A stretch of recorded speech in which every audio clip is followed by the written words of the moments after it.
Dios en un mundo infiel. Quiero invitarle a abrir nuestras Biblias al libro de Santiago.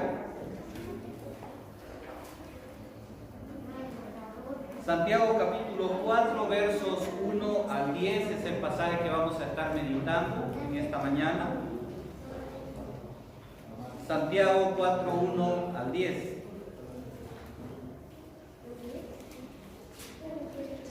Bien, y antes de dar lectura al pasaje en esta mañana, quiero que prestemos atención a la siguiente imagen.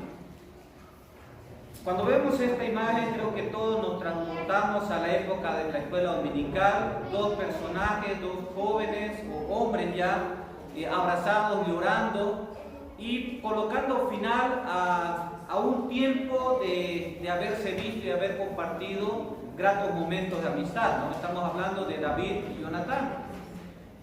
¿Qué es lo que pasa antes de este momento, cuando ellos se están despidiendo y prácticamente ya no vuelven a verse?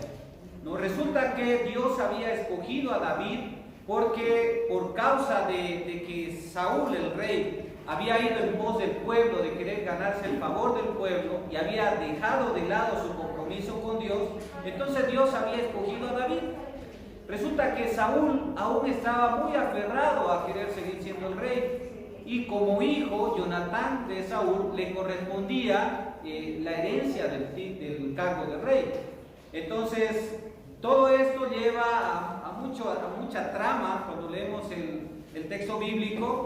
Llega un momento cuando Jonatán se encuentra con David y David le dice: creo que tu padre ha decidido quitarme la vida. Me considera un enemigo, pero yo he sido una persona buena, fiel a él y fiel a Dios.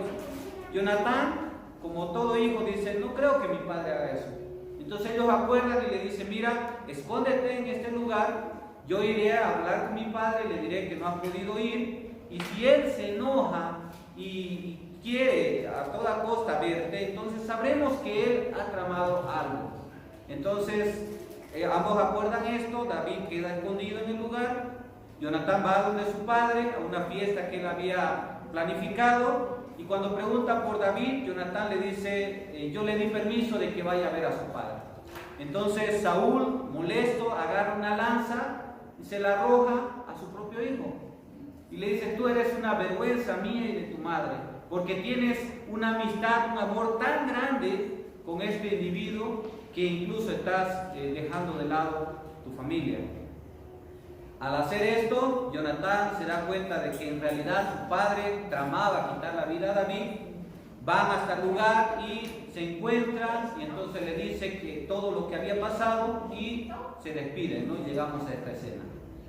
En este momento de amargo dolor, porque se están separando dos amigos muy queridos, ellos hacen un compromiso el uno con el otro. Y es de que cuando David llega a ser rey, David se va a acordar de toda la familia de Jonatán, aun cuando él perdiera la vida. Entonces ahí conocemos el resto de la historia. Aquí quiero llegar con esta parte de la historia bíblica, precisamente al punto del compromiso que nosotros debemos tener con Dios. Entremos nuevamente al trasfondo del libro de Santiago, capítulo 4. Y en esta mañana, los versos 1 al 10 nos van a mostrar el tema fieles a Dios por medio del compromiso.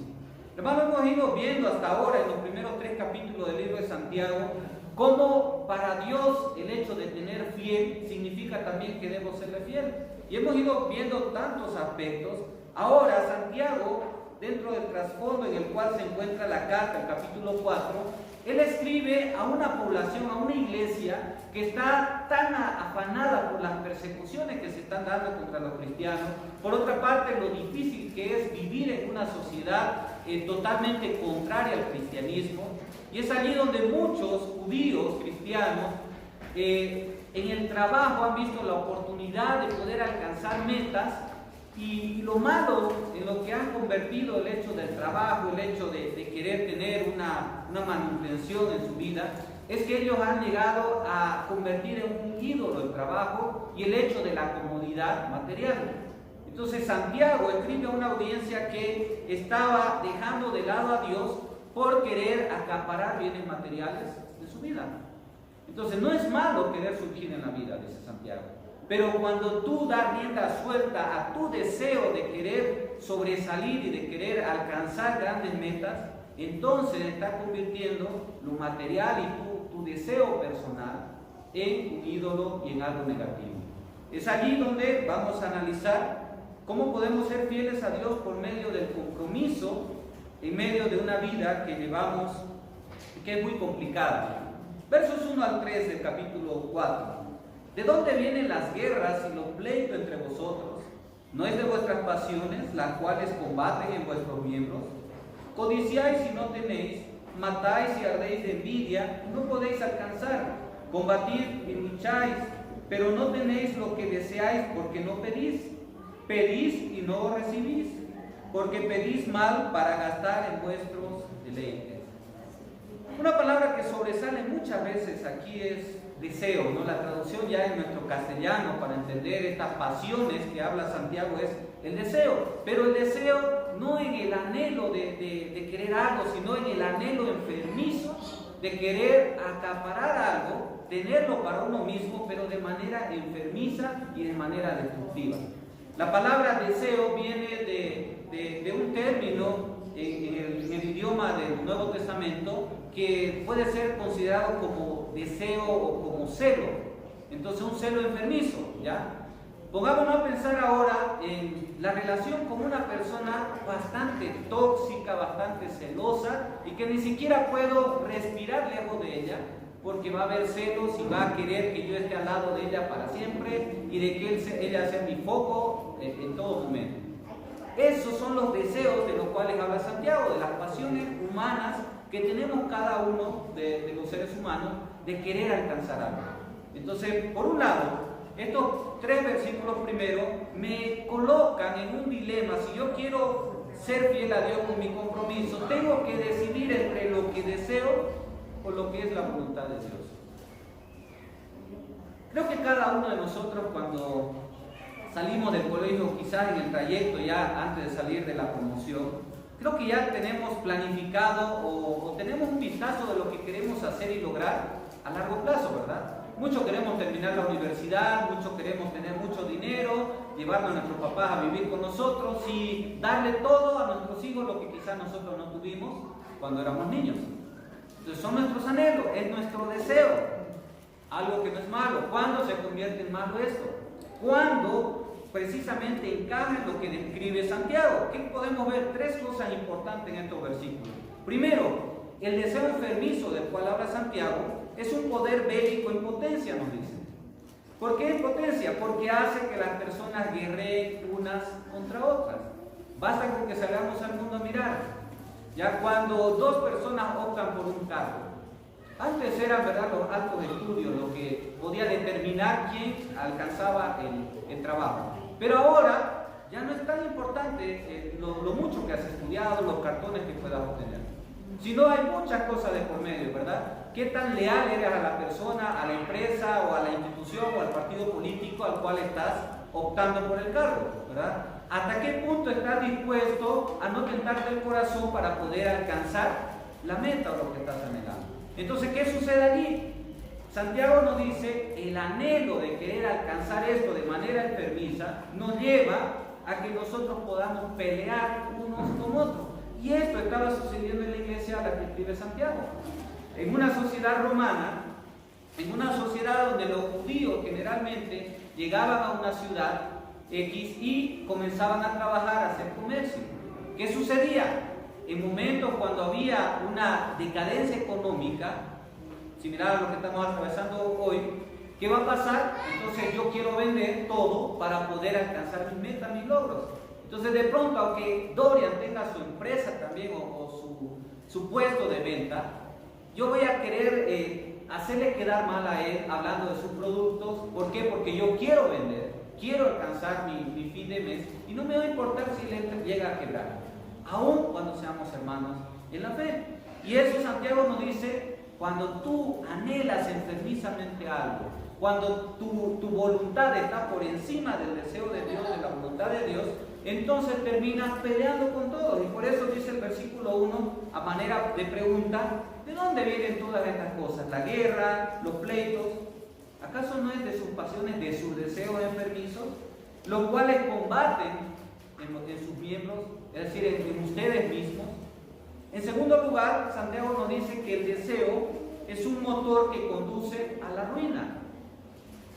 Para poder alcanzar una meta necesitamos algo que nos impulse, ¿verdad? Algo que nos mueva. El auto sin motor no va a avanzar, ¿verdad? Por más que sea el mejor auto del mundo. El motor, y depende del motor en la manera en la cual se desempeñe el auto. Entonces, ¿qué sucede? Los seres humanos tenemos un motor. Necesitamos tener un motor que conduzca nuestra vida. Y hay dos opciones. Dios como nuestro motor, o nuestros deseos, nuestras pasiones como nuestro motor. ¿Y a qué va a llevar eso? Cuando mi motor es mi deseo, me va a llevar a la ruina. ¿Por qué? Porque el deseo hace que las personas planifiquen en procura de obtener lo que quieren. Y ahora no estamos hablando solamente de que quiero tener algo, sino voy a planificar para poder tenerlo. Podemos llegar a la estafa incluso muchas veces. Podemos llegar a la evasión de impuestos para poder alcanzar nuestras metas. Podemos llegar a la mentira. Podemos llegar incluso al asesinato como seres humanos. Simplemente por lo que hemos deseado, porque lo queremos alcanzar y porque la sociedad nos ha metido en la mente que lo merecemos. Por ejemplo, vayamos a un ejemplo bastante práctico. Tengo mi familia y tengo 2 panes. De pronto está un hermano de la iglesia que no tiene comida y tiene su familia también. Ya, hablemos que somos 4 personas en la familia y tenemos 2 pancitos. ¿Qué es lo que el mundo nos dice que deberíamos hacer, aún como cristianos, en esa situación? Primero mi familia, ¿verdad? ¿Quién en su sano juicio daría un pan a la otra familia? Si solamente tenemos 2 y somos 4. ¿Cuál es el pensamiento común del ser humano? Cuando tenga más, si tuviera 6, entonces daría 2, porque nos abastecería por lo menos con 4. Santiago está diciendo a su audiencia, a esta iglesia, le dice que ese motivo egoísta que tenemos como seres humanos no debe estar latente en cada uno de nosotros. ¿Cuál es la perspectiva de Santiago en este sentido? El amor. ¿Y el amor de qué manera se manifiesta? Si tengo un pan, podemos comer un pan, podemos compartir el otro pan con la otra familia. Eso es lo que nos dice Santiago. Algo contrario a lo que sucedía en la sociedad de este primer siglo, donde precisamente se trataba de surgir, porque había cuentas que pagar. Entonces, bien podemos aplicar esto en nuestra realidad, ¿no? Una familia o un hermano de la iglesia con COVID. Sabemos cuánto asciende la cuenta, ¿verdad? Después de, si es que quedamos vivos, ¿verdad? Del COVID. Entonces, todos tenemos necesidades. ¿O a alguien le sobra el dinero? Todos tenemos necesidades, ¿verdad? Entonces, mientras la familia está batallando con el enfermo, nosotros estamos batallando, quizás no con un enfermo, pero con muchas cosas. Deudas, necesidades, anhelos que tenemos, quizás queremos tener una vacación cuando todo esto pase. Entonces, Santiago nos hace recuerdo de que si mi deseo enfermizo de obtener algo, ya sea dinero, ya sea una carrera, ya sea un puesto de trabajo, entonces voy a llegar a la ruina. ¿Por qué? Voy a terminar enemistado con todo, voy a terminar peleando con todo, voy a terminar como alguien que no se tienta el corazón para alcanzar sus cosas. Y por otro lado voy a planificar incluso las cosas malas para poder alcanzar lo que deseo. Tercer lugar, Santiago nos dice que el deseo enfermizo es una llave que cierra las puertas de oración. ¿Por qué? ¿Qué nos dice el versículo 3? Piden, pero no reciben. Porque piden mal. Porque piden para gastar en sus deseos, en sus deleites. Hermanos, ¿cuántas veces hemos orado y parece que Dios no nos escucha? ¿Dios escucha todas las oraciones cuando no estamos en pecado? Sí. Pero ¿qué pasa cuando yo no estoy en pecado, estoy bien con el Señor, pero pido por algo y Dios no me escucha? Dios no me lo da. ¿Por qué? Porque pedimos con el sentido egoísta. Muchas veces pedimos dinero, pero ¿para qué dinero? ¿Para qué necesitamos excedente de dinero? ¿Para tener una cuenta en el banco? ¿Para dejar una herencia, un futuro para nuestros hijos? ¿Cuál es el propósito por el cual oramos por la provisión económica de Dios? ¿Cuál es el propósito por el cual un enfermo está pidiendo por ser sano del Señor? ¿Simplemente para sanarse y seguir viviendo? ¿O para consagrarse y servir al Señor si Dios le da la vida? Entonces Santiago nos dice, tú tienes que aprender a orar propiamente, a pedir según la voluntad de Dios. Cuando Jesús decía, estando en la tierra, todo lo que pidieran en mi nombre al Padre, Él se lo dará, no está hablando de cualquier cosa. No está hablando de que, oh, yo quisiera un auto último modelo, quisiera un Ferrari chapado en oro para poder salir por aquí por Cochabamba. ¿Pero para qué?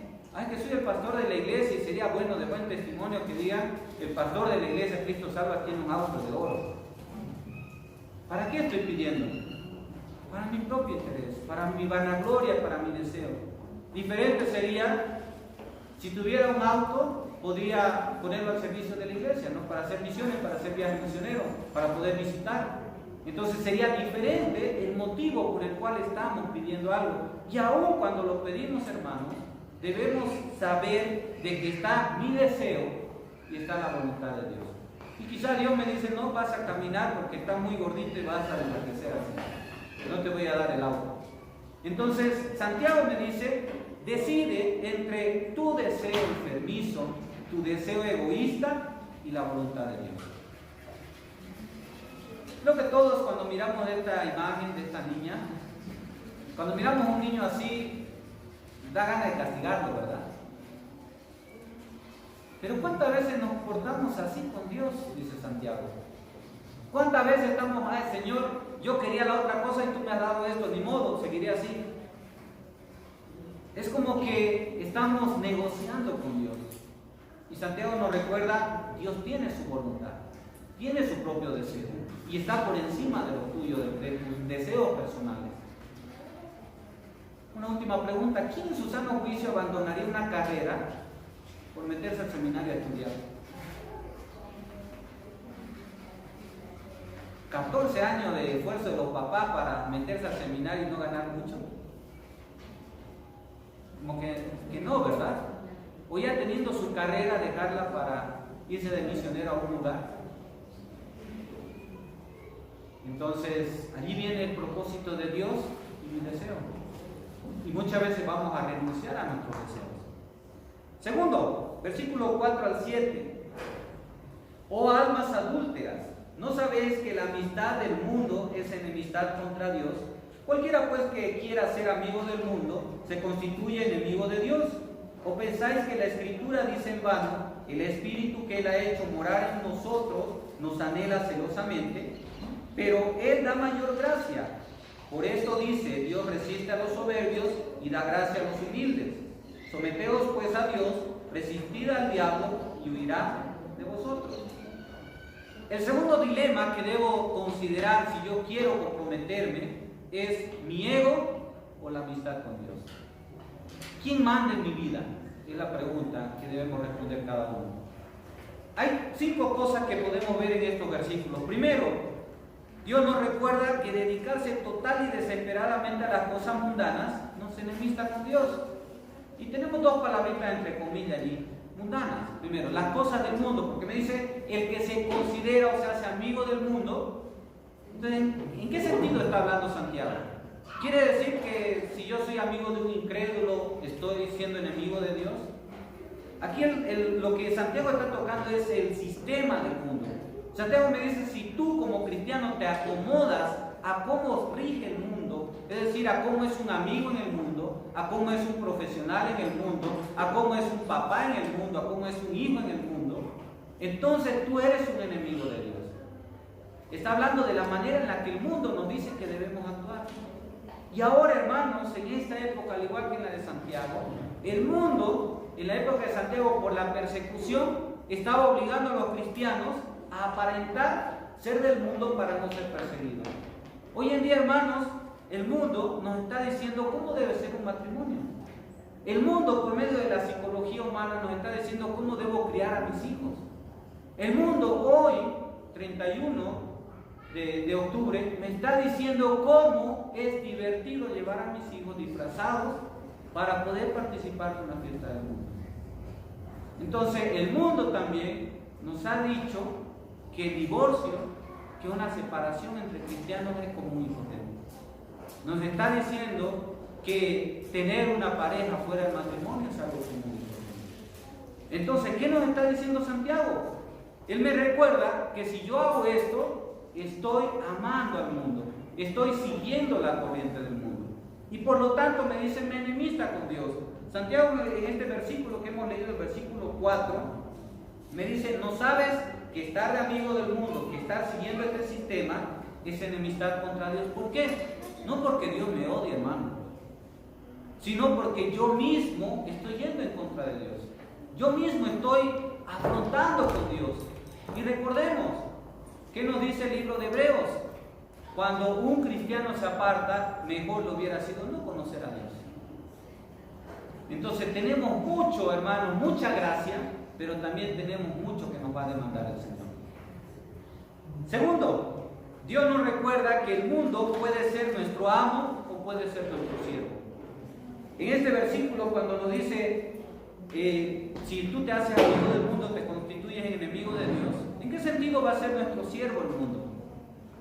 Cuando algo es nuestro Señor, recordemos la palabra del Señor Jesús en los Evangelios, eso se considera mi amo, es lo que manda en mi vida. Ahora, el mundo, hermanos, y toda la situación que hay, todo el sistema, puede llegar a convertirse en nuestros aliados como cristianos, como iglesia, para poder alcanzar a las personas. Aquí, ojo, debemos discernir y debemos separar las cosas y los sistemas del mundo, ya cosas de la psicología que no son malas, cosas que son muy humanistas y son negativas. Puedo utilizar y hacer de un instrumento la parte de la psicología que es buena y que es compatible con la Biblia, lo otro desecharlo. Puedo hacer las cosas, las prácticas de la cultura que no son contrarias a la Biblia. Y algo bonito de la cultura occidental, ¿verdad?, es el actapi. ¿Qué es el actapi? Es una mesa común y compartir, ¿verdad?, entre las personas. ¿Eso es contrario a la Biblia? ¿No? En la Biblia vemos que eso hacía la iglesia primitiva para poder ayudar a los que no tenían alimento en la iglesia. Entonces podemos hacer de esa parte cultural un siervo nuestro para poder servir al Señor. Eso es lo que dice Santiago. Entonces, o te haces amigo del mundo o te haces amigo de Dios. Tercer punto, Dios nos recuerda que bajo ningún motivo Él tolera la competencia. ¿Qué nos dice el versículo 5? ¿Piensas que la Escritura dice en vano? El Espíritu que Él ha hecho morar en ustedes, en nosotros, nos anhela celosamente. Utiliza la misma palabra de deseo, celo. Es decir, ¿Dios es celoso? Sí, hermanos, Dios es celoso. A Dios no le parece gracioso compartirnos con alguien. Y llega un momento en el que Dios, por su celo, decide quitarnos aquello que nos está separando de Él, para que podamos meditar y acercarnos. Dios puede quitarnos un trabajo, ¿sí? Si mi trabajo se está interponiendo entre mi relación con Dios. Dios puede quitarme a mi pareja, ¿sí? Si mi pareja está por encima de Dios. Dios puede quitarme a mis hijos. Santiago dice que sí, cuando yo lo coloco por encima de mi relación con Él. No estamos hablando del ministerio, por si acaso, es mi relación con el Señor, el lugar que Dios ocupa en mi vida. Y es lo que Santiago le está recordando a su audiencia. Él le dice, la Biblia misma dice en todo el Antiguo Testamento que Dios nos cela, que Dios no quiere compartir su gloria con nadie. ¿Y qué estaba pasando con la audiencia de Santiago? Estaban compartiendo con su trabajo, con los negocios. Y Santiago le dice, ustedes están por perder eso. ¿Por qué? Porque lo han colocado por encima de Dios. Algo práctico, ¿no? Bastante práctico. Ya, no que nos vamos a ir al infierno por esto, ¿verdad? Si lo hacemos. Si yo decido entre mi trabajo y el servicio a Dios, entonces Dios va a estar celoso porque mi trabajo estoy colocándolo por encima. ¿Necesito mi trabajo? Sí, lo necesito. Pero ¿hasta qué punto es favorable para mí no tener el tiempo para dedicarle a Dios? Santiago nos dice que bajo ningún motivo él tolera que alguien le compita, ni siquiera yo. Cuando yo coloco mi trabajo, mi familia, cualquier otra cosa por encima de Dios, me estoy colocando a mí. No es que estoy colocando cosas. ¿Recuerdan? La anterior vez veíamos, no toda la culpa de las tentaciones es del diablo. ¿Por qué? ¿Quién decide sobre la vida personal? Yo. Aunque el diablo me coloque la tentación, yo la termino haciendo. Entonces Santiago me dice, si tú colocas tu trabajo, entonces tu ídolo eres tú mismo. Porque tú decides qué es tu prioridad en la vida. En cuarto lugar, Dios nos recuerda que el orgullo nos arroja a desconocer nuestra necesidad en primer lugar. En versículo 6 dice, Él da mayor gracia. Entonces, así como Dios demanda un alto costo para nosotros, nos da gracia, dice, y su gracia es superior. Hay un regalo superior. ¿Cuál es ese regalo? Nos ayuda a recordar el momento cuando nos hemos convertido a Cristo. Santiago nos lleva a ese momento y nos dice, tú en ese momento reconociste tu necesidad de que necesitabas un Salvador en tu vida. ¿Qué sucede cuando ya nos creemos autosuficientes? ¿Qué pasó con la iglesia de la Odisea en Apocalipsis 3? No, de nada, ni siquiera de Dios. Aunque no lo dice el texto, pero esa era la actitud. Ni siquiera de Dios tenemos necesidad en nuestra vida. En segundo lugar, no llega a creernos autosuficientes. Es decir, ¿cuántas veces hemos escuchado o lo hemos dicho quizás? Mi trabajo, lo que tengo, mi esfuerzo me ha costado. Hermanos, me he esforzado sí, pero ¿dónde queda Dios en todo esto de nuestra vida?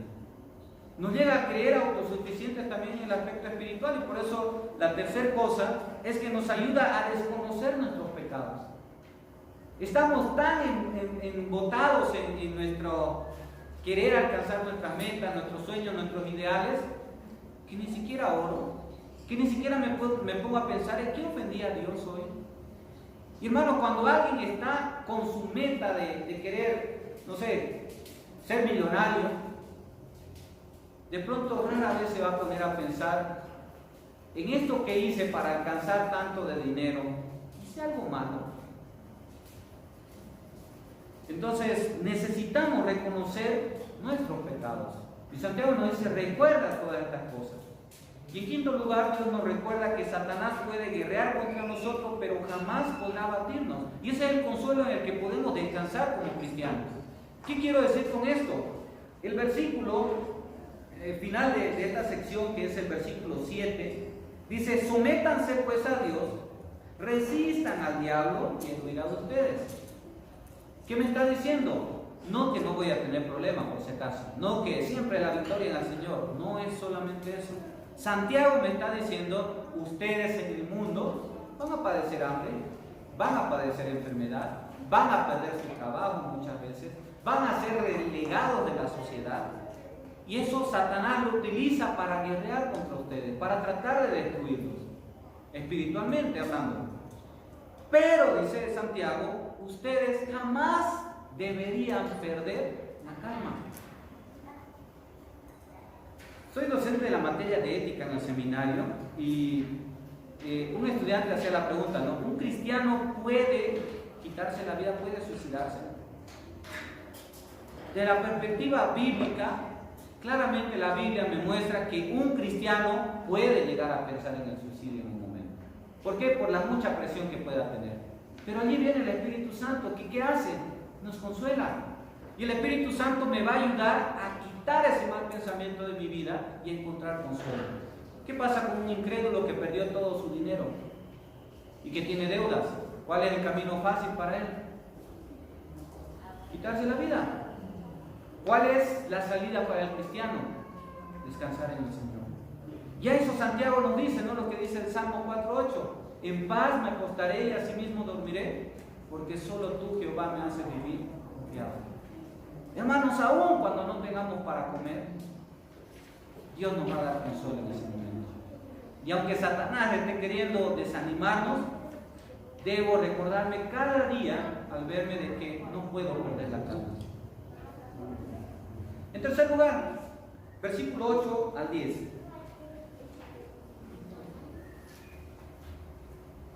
Acercaos a Dios y Él se acercará a vosotros. Pecadores, limpiad las manos, y vosotros los de doble ánimo, purificad vuestros corazones. Afligíos y lamentad y llorad, vuestra risa se convierta en lloro y vuestro gozo en tristeza. Humillaos delante del Señor y Él os exaltará. Debo decidir entre mi hipocresía, mi vida como la tengo, ocultando muchas cosas, o una intimidad con Dios. Y aquí está hablando de santidad el pasaje, de pureza, por eso me dice en pureza. Recordemos lo que dijo el Señor Jesucristo en el Sermón del Monte, porque sin santidad nadie verá a Dios. Entonces no es una opción el ser santo, hermano, en vivir procurando ser santo, luchando con el pecado. Ojo, no está diciendo perfecto, sino alguien que se da cuenta de que falla y enmienda la situación. El hipócrita, ¿qué hace? Ya sea en el contexto de Santiago, por estar pensando en muchas otras cosas, en metas que tiene, no se pone a pensar en los pecados que tiene. Para él le da lo mismo como está viviendo. Y ojo, la sociedad hoy en día, aún la iglesia, hermano, muchas veces nos hace pensar que ser próspero, que no tener enfermedad, que no le haya dado el COVID, es señal de que estamos bien con el Señor. Esa es la mayor mentira que Satanás utiliza, hermano. Si no, recordemos a Job en primer lugar, recordemos a David, recordemos a Pablo. Pablo dice 3 veces pedí al Señor. Está hablando de muchas veces que oró. ¿Y qué le dijo el Señor? No, que te baste mi gracia. Ese es mi regalito para ti. Con eso vas a aliviar esa enfermedad, vas a aliviar toda tu vida. Entonces, debo decidir entre estas cosas. ¿Qué me muestra Santiago en estos versículos? Primero, que la vida cristiana es una vida de esfuerzo moral constante. Y por eso dice pecadores. Está hablándonos a todos, porque somos pecadores arrepentidos, pero al final de todos pecadores. Y por eso nos dice, acérquense a Dios. Está hablando al que está en pecado, está hablando al que es hipócrita, está hablando al que se cree santo. Acérquense a Dios, es el llamado, y Él se va a acercar a ustedes. Entonces, ¿quieres tener un compromiso con el Señor? Acércate a Dios. Pero ojo, para acercarte a Dios, confiesa tus pecados, límpiate de tus pecados. Y por eso dice, limpien tus manos, una señal en el idioma hebreo para hablar de acciones, ¿no? Todo lo que hagas debe ser puro. Ustedes, los de doble ánimo, aquellos que nos desanimamos de todo, ¿verdad? Estamos en un momento muy animado, queriendo hacer muchas cosas para el Señor, pasa ese tiempo, nos desinflamos, ¿no? Nos dice, cobren ánimo, purifiquen sus corazones, sus vidas. Entonces, la idea, hermanos, de Santiago es que cada día al levantarme, yo debo decidir luchar con el pecado. La batalla es diaria para el cristiano. No es de que hoy vale para toda la semana. Hermanos, cada día debo hacer mi deseo de poder servir al Señor. Segundo, Dios nos demanda una reforma moral que abarque tanto nuestra conducta externa como nuestros deseos íntimos. Hermanos, Dios no quiere solamente ver que hagamos cosas. Él quiere una vida consagrada a Él. Ahora, todos me están pudiendo ver, ¿verdad? ¿Alguien puede decir si tengo un pecado en mi corazón, en mi vida en este momento? Quizás tengo grandes pecados allí que nadie conoce, pero todos dicen, es pastor y predica, qué bien. Pero hermano, Santiago me dice que aparte de eso que se ve, la parte íntegra, cuando estoy solo, cuando nadie me ve en mi intimidad, eso también debe ser cambiado, eso debe ser renovado. Me encanta la frase del libro Como Jesús de Mark Lucado, que es un libro devocional, y él dice, Jesús te ama tal y como eres, pero en nombre de su amor no quiere dejarte así, Él quiere cambiarte. Es decir, Dios me ama mentiroso y todo lo que soy, sí, pero Él no quiere dejarme mentiroso por su amor y quiere que yo cambie, y eso Santiago nos recuerda, limpien su mano, limpien su corazón. Tercero, Dios nos manda a que no hagamos del lujo y la comodidad una prueba de dicha y prosperidad. Santiago nos dice aquí, aflíjense y lamenten y lloren, su risa se convierta en lloro y su gozo en tristeza. Humíllense delante del Señor y Él los exaltará. Dentro de todo el trasfondo de Santiago, hermanos, y para hoy sobre todo, el hecho de que tenga un trabajo estable, el hecho de que tenga un sueldo bien lucrativo, el hecho de que tenga mi familia, el hecho de que esté en la iglesia, no quiere decir que estoy bien con el Señor. Hermano, muchas veces Dios nos prueba de diferente manera, como ha dicho Santiago. Y a veces Satanás nos entretiene estando bien, estando cómodos, para que no sintamos que estamos mal. Me gustaba la comparación que hacía un teólogo, y él decía que somos como el barro del alfarero. Y entonces ese barro, dice, que está colocado en la rueda, si él pudiera sentir lo que le hace el alfarero, gritaría de dolor, porque cuando se está queriendo salir del molde, el alfarero lo que hace es presionar y darle la forma. Y este teólogo dice, cuando tú no sientas nada en tu vida, cuando todo esté muy calmo, preocúpate porque quizás te has bajado de la rueda del alfarero. Hermanos, las pruebas que hemos visto nos ayudan a crecer, nos ayudan a cambiar las cosas negativas que tenemos. Así como el estar bien, libre de cosas, no es señal de que nosotros estamos bien con Dios. También el estar en pruebas, el no tener dinero, el tener muchos problemas, no es señal también de que estamos en pecado, como hoy la sociedad nos plantea. Y cuarto, Dios nos alerta de que todo pecado no reconocido puede llevarnos a un estado de insensibilidad espiritual. Lo más triste es cuando ya no hay ni ganas de orar, de leer la Biblia, no hay ganas ni de ir a la iglesia. ¿Por qué? Porque estamos ya insensibles ante lo que Dios nos dice. ¿Por qué? Porque estoy viviendo una vida de hipocresía, creyendo que estoy bien con Dios, pero estoy totalmente alejado de Él. Hoy en día la sociedad nos dice, ¿verdad? Y la iglesia muchas veces que somos príncipes y princesas del Señor. Es verdad, somos hijos del Rey, pero eso no quiere decir que somos lo mejor del mundo. Y el principio cristiano es que nunca nos creamos superior a los demás. De manera de conclusión, en este mundo tan materialista, Dios demanda el compromiso de sus hijos. Hoy Él quiere que decidas entre tres cosas: lo que deseas o la voluntad suya, entre tu ego o la amistad suya, entre tu hipocresía o la intimidad suya.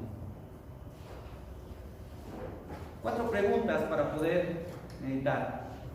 ¿Estás dispuesto a jamás sobreestimar los placeres y la acumulación de bienes materiales y comprometerte a buscar agradar a Dios en todo lo que hagas? David y Salomón fueron muy sabios, ¿no? David decía, no me des más de lo que tengo para que no me olvide de ti, no me des menos de lo que necesito para que no blasfeme contra ti. Es decir, dame lo que necesito para vivir. Y esa debe ser nuestra oración, hermano. Señor, dame lo que necesito para vivir y para mantener a mi familia. Segundo, ¿qué tal si esta semana procuras olvidarte un poco de tu trabajo, procuras olvidarte un poco de tus problemas, de tus preocupaciones y disfrutas un poco de tu familia y del amor de Dios? Vivimos tan preocupados del trabajo, hermanos, que nuestros hijos están bastante descuidados, que nuestra pareja está descuidada. ¿Por qué no disfrutar? Un día que no nos preocupemos del trabajo no se va a acabar el mundo, como alguien decía. Tercero, ¿qué tal si mañana, al levantarte, te paras frente al espejo y te repites a ti mismo: si Dios está contigo, ya lo tienes todo, no te hace falta nada? No en el sentido de alcanzar metas, ¿no? Sino de que lo mejor que hemos podido alcanzar, hermanos, es al Señor. Es nuestro verdadero tesoro. Y cuarto, ¿hay algún pecado que sabes que debes y hoy quieres abandonar delante del Señor? ¿Hay algo que te está evitando el poder comprometerte con el Señor? Recordemos, hermanos, el Señor es un Dios celoso. Y así como ama, también disciplina, como ya lo hemos visto con Santiago. Quiero invitarle a que nos pongamos en pie, hermanos. Luego de orar vamos a cantar una alabanza más y vamos a recoger las ofrendas en esta mañana. Oremos. Padre Santo y Eterno, gracias te damos, Señor, por tu bondad, tu misericordia, por el cuidado, Señor, que tienes con cada uno de nosotros. Gracias, Padre, porque reconocemos y sabemos de que Tú estás en control de nuestras vidas. Eres un Dios de mucho amor, pero también eres un Dios celoso. Señor, te pedimos perdón porque muchas veces colocamos muchas cosas por encima de ti. En muchos casos, Señor, a veces estamos insensibles por todo lo que hemos dejado de lado. Padre, en esta mañana, tú que conoces nuestros corazones, pedimos que si hay algo, Señor, que está mal en nuestras vidas, tú lo traigas a nuestra mente. Y así como David, después de darse cuenta de todo lo que había hecho con Betsabé, podamos arrepentirnos, Señor, podamos apartarnos y podamos buscarte. Padre Santo, gracias te damos y pedimos siempre tu bendición, tu compañía. Queremos comprometernos contigo, Señor, queremos servirte de una mejor manera cada día. Padre Santo, gracias, porque sabemos de que aunque pasemos muchas pruebas, mucho sufrimiento, mucho dolor, sabemos que eso jamás podrá quitarnos, Señor, el descanso. Te agradecemos por ello, Padre, porque si bien la batalla podríamos perderla, la victoria de toda esta guerra, Señor, está ganada y un día podremos descansar de todos los males que nos aquejan. Pedimos, Señor, siempre por tu bendición, tu compañía, tu paz, tu sanidad, Señor, para nuestros hermanos que están enfermos. Pedimos para que tú puedas guiar sus vidas, también proveer sus necesidades. Y esta semana que iniciamos, Señor, podamos contar siempre con tu bendición, tu compañía y sabiduría. Oramos agradecidos en el nombre bendito de nuestro Señor y Salvador Jesucristo. Amén.